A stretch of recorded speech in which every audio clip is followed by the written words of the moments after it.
ദൈവ തിരുനാമം മഹത്വപ്പെടുമാറാകട്ടെ. കർത്താവിൽ ഏറ്റവും സ്നേഹിക്കപ്പെട്ടിരിക്കുന്ന ദൈവജനമേ, എല്ലാവർക്കും കർത്താവായ യേശുക്രിസ്തുവിൻ്റെ നാമത്തിൽ സ്നേഹവന്ദനം. പരിശുദ്ധ നോമ്പ് നമ്മുടെ ജീവിതത്തെ ഏറെ സ്വാധീനിക്കുകയും ആത്മീകമായ നന്മകൾ നമ്മുടെ ജീവിതത്തിൽ നമുക്ക് പ്രദാനം ചെയ്യുകയും ചെയ്യുന്നു. ദാനിയേലിൻ്റെ പുസ്തകം 6-ാം അധ്യായം 10-ാം വാക്യത്തിൽ നാം വായിക്കുന്നു, ദാനിയേൽ തൻ്റെ മാളിക മുറിയുടെ വാതിൽ യെരുശലേമിന് നേരെ തുറന്നിട്ട് ദിവസം 3 പ്രാവശ്യം പ്രാർത്ഥിക്കുന്നതായിട്ട്. ദാനിയേലിൻ്റെ ജീവിതം ദൈവവുമായുള്ള ബന്ധത്തിൽ സുദൃഢമായ ദൈവികമായ ആഴമായ ബന്ധം നിലനിർത്തുവാൻ തക്കവണ്ണം ദാനിയേൽ ശ്രദ്ധിച്ചു. നെബൂഖദ്നേസർ രാജാവ് യെരുശലേമിനെ ആക്രമിച്ച് തടവുകാരായി കൊണ്ടുവന്ന ചില ചെറുപ്പക്കാരിൽ ഒരുവനാണ് ദാനിയേൽ. ദാനിയേലും അവൻ്റെ സുഹൃത്തുക്കളും നെബൂഖദ്നേസർ രാജാവിൻ്റെ കൊട്ടാരത്തിൽ താമസിച്ച് പരിശീലനം നേടുകയാണ്. അവസരത്തിൽ രാജാവ് അവർക്ക് രാജകീയമായ ഭോജനവും രാജാവ് കുടിക്കുന്ന പാനപാത്രത്തിൽ നിന്ന് വീഞ്ഞും കുടിക്കുവാൻ അനുവാദം നൽകി. എന്നാൽ ദാനിയേലിൻ്റെ സുഹൃത്തുക്കളും രാജകീയമായ ഭോജനം ഉപേക്ഷിച്ചു. അവർ ശാഖപദാർത്ഥവും വെള്ളവും മാത്രം കുടിച്ച് അവർ ജീവിച്ചു.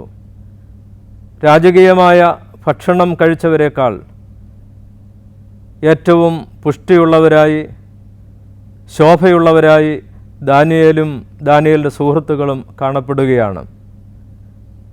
ദൈവത്തോട് ഉള്ള ബന്ധം, ആഴമായ ദൈവികമായ അനുഭവം ദാനിയേലിൻ്റെ ജീവിതത്തിൽ സൂക്ഷിച്ചതുകൊണ്ട് അവൻ ഏറെ ശോഭയുള്ളവനായി അവൻ്റെ ജീവിതത്തിൽ കാണപ്പെട്ടു എന്നുള്ളതാണ്. മനുഷ്യൻ എപ്പോഴും ആഗ്രഹിക്കുന്നത് രാജകീയമായ ഭക്ഷണം കഴിച്ച് രാജകീയമായ അനുഭവങ്ങളിൽ ജീവിക്കണമെന്നാണ്. എന്നാൽ ദൈവികമായ ജീവിതക്രമം നാം അനുവർത്തിക്കുമ്പോൾ തീർച്ചയായിട്ടും ഉപവാസവും നോമ്പും പ്രാർത്ഥനയും നമ്മുടെ ജീവിതത്തെ ശോഭയുള്ളതാക്കി തീർക്കും എന്ന് ദാനിയേൽ നമുക്ക് കാണിച്ചു തരികയാണ്. രാജാവിൻ്റെ സ്വപ്നം വ്യാഖ്യാനിക്കുവാൻ തക്കവണ്ണം പ്രാപ്തിയുള്ളവനായി ദാനിയേൽ മാറിയത് ദാനിയേലിൻ്റെ പ്രാർത്ഥനാ ജീവിതമാണ്. നെബൂഖദ്നേസർ രാജാവ് ഉറങ്ങി, അവൻ സ്വപ്നം കണ്ടു. ദാനിയേൽ ഉണർന്നിരുന്ന് പ്രാർത്ഥിച്ചു. ആ സ്വപ്നം വ്യാഖ്യാനിക്കുവാൻ ദൈവം അവന് കഴിവ് നൽകി എന്നുള്ളതാണ്. ദാനിയേൽ തൻ്റെ ജീവിതം വിശുദ്ധിയുള്ളതായി കാത്തുസൂക്ഷിച്ചു.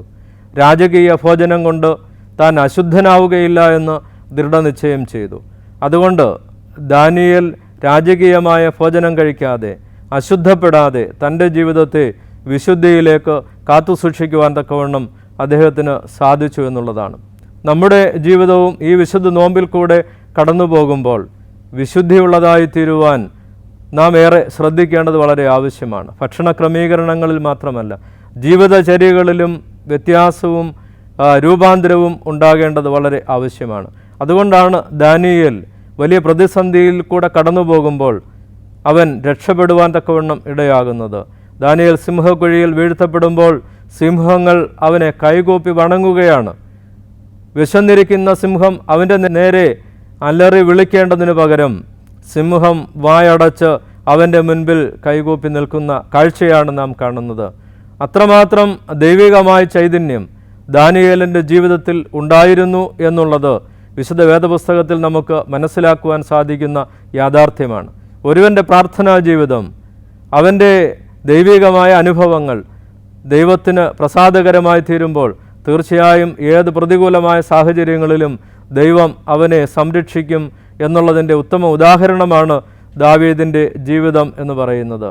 ദിവസവും 3 നേരം യെരുശലേമിന് നേരെ തൻ്റെ വാതിൽ തുറന്നിട്ട് പ്രാർത്ഥിക്കുവാൻ തക്കവണ്ണം അദ്ദേഹത്തിന് കഴിഞ്ഞത് ആ ഒരു പ്രാർത്ഥനാ ജീവിതത്തിലൂടെ ആർജിച്ചെടുക്കുവാൻ കഴിയുന്ന ദൈവികമായ സ്വഭാവത്തെ, ദൈവികമായ ഗുണങ്ങളെ തൻ്റെ ജീവിതത്തിൽ പകർത്തുവാൻ, സാംശീകരിക്കുവാൻ കഴിഞ്ഞു എന്നുള്ളത് ഏറ്റവും ശ്രേഷ്ഠമായ ദൈവാനുഭവമാണ്.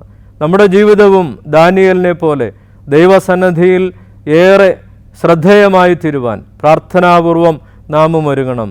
ദൈവസന്നദ്ധിയിൽ പ്രാർത്ഥനയുള്ള ജീവിതം എന്നും വിലപ്പെട്ടതു തന്നെയാണ്. ഈ നോമ്പിൻ്റെ ദിവസങ്ങൾ പ്രാർത്ഥനയോടെ ജീവിക്കുവാൻ ദൈവം നമ്മെ അവരെ സഹായിക്കട്ടെ. ദൈവം അനുഗ്രഹിക്കട്ടെ.